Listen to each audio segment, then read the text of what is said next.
Ang ibon sa iyong panaginip ay simbolo ng layunin, adhikain at pag-asa. Ang huni at lumilipad na ibon ay kumakatawan sa kagalakan, pagkakasundo, kaligayahan, balansi at pag-ibig. Ito ay isang makulay na pananaw sa buhay.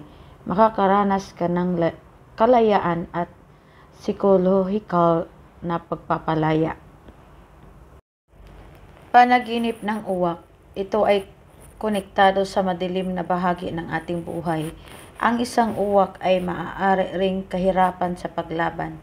Panaginip ng pato na nasa tubig, lawa o kahit na lumilipad sa kalangitan, ang mga pato ay pahiwatig ng ating espiritual na pag-unlad sa buhay. Panaginip ng tagak ay simbolo ng bagong buhay, kaligayahan at masayang pagsasama ng mag-asawa. Kung ang isang tao ay hindi pa kasal, ang tagak sa panaginip ay pahiwatig ng isang kasal. Kung managinip ka ng tagak na nagawa ng pugad sa bubungan nyo, ito ay pahiwatig ng kapayapaan. Panaginip ng agila, ito ay simbolo ng dangal at pagmamataas. Depende sa koneksyon at pangitain ng panaginip. Panaginip ng isang kwago, ito ay simbolo ng iyong kamalayan o karangalan. Ang iba pang simbolo ng kwago ay karunungan at pag-asa. Panaginip ng isa kang ibon na may pakpak at lumilipad, ito ay pahiwatig ng sinusubukan mong lumayo mula sa problema at hirap sa iyong buhay. Ang panaginip na ito ay mensahe para harapin mo ang iyong problema. Panaginip ng isang pares na ibon, ito ay anunsyo ng kapanganakan ng isang bata. Panaginip ng paglipad kasama ang ibon, ito ay pahiwatig ng kalayaan at material na natamo sa hinaharap. Panaginip ng sinusubukan lumipad tulad ng isang ibon, ito ay isang sign ng tao na sinusubukan kang hindi magtagumpay.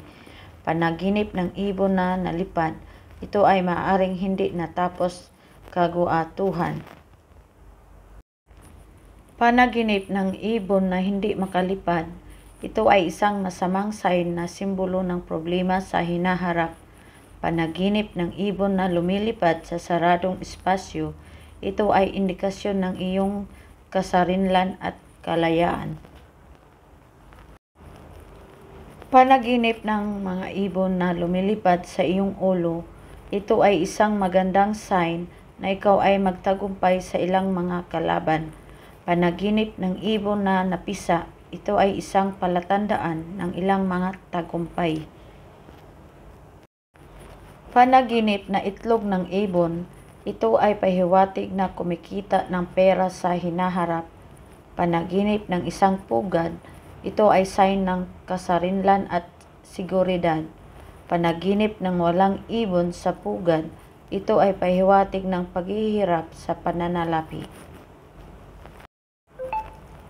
Panaginip ng huni ng ibon, ito ay isang magandang sign ng pag-ibig at kagalakan. Panaginip ng namatay o patay na ibon, ito ay pahiwatig ng ilang kabiguan. Malamang na may kinalaman sa isyu na matagal mo nang inaalala. Panaginip ng sugatan na ibon, ito ay pahiwatig ng ilang pagsalungat sa hinaharap. Panaginip ng nasugatan o mahinang ibon, ito ay pahiwatig ng ilang problema sa komunikasyon o hirap sa pagpapahayag ng iyong opinyon. Panaginip ng ibon na umatake sa iyo, ito ay pahiwatig paghila o direksyon sa iyong responsibilidad. Panaginip ng napunit na ibon, ito ay hindi magandang sign at maaaring pahiwatig ng inggit mula sa ibang tao. Panaginip ng ibon na walang balahibo, ito ay pahiwatig ng isang tao na maraming pera kaysa iyo na pinangungunahan ka.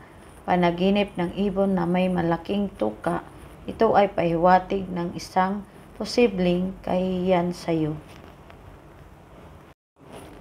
Panaginip ng isang grupo ng ibon, ito ay pahiwatig ng kapangyarihan at tagumpay.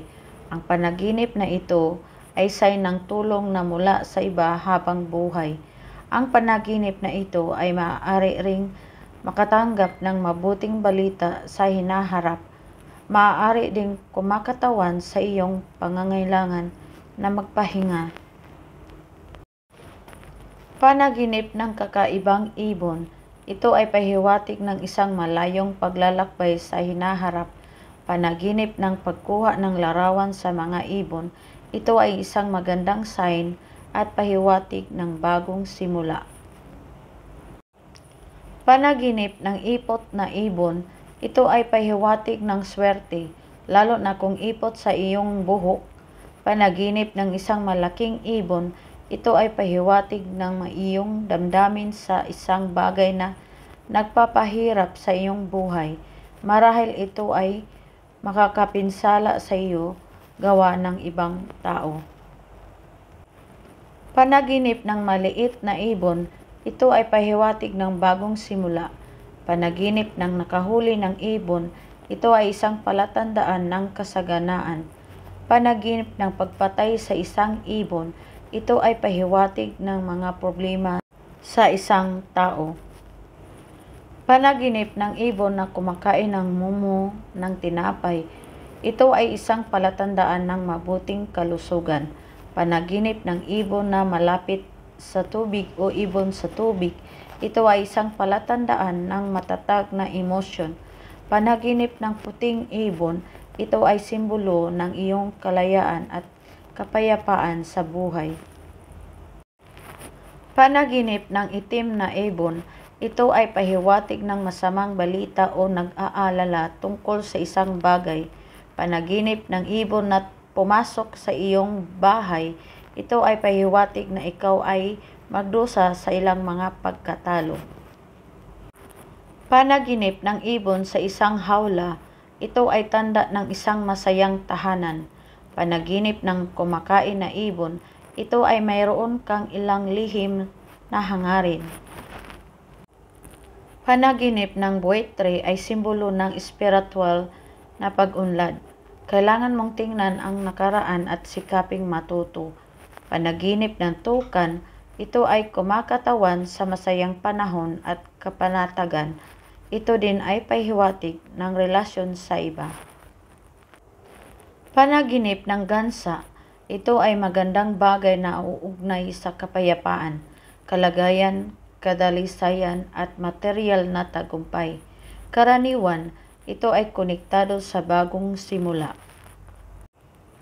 Panaginip ng kalapati ay tumutukoy sa pagkakaibigan, pagmamahal, hangarin tungo sa kapayapaan ng isipan at kalayaan.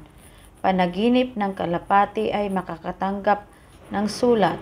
Ito din ay kapayapaan at pagkakasundo sa isang relasyon. Hanggang dito lang po nagtatapos ang kahulugan ng ibon sa panaginip. Kung meron po kayong katanungan, pwede kayo mag-comment sa baba. I-share na din ang aking video. Salamat po sa inyong oras sa panonood sa aking video at mag-ingat po kayong lahat.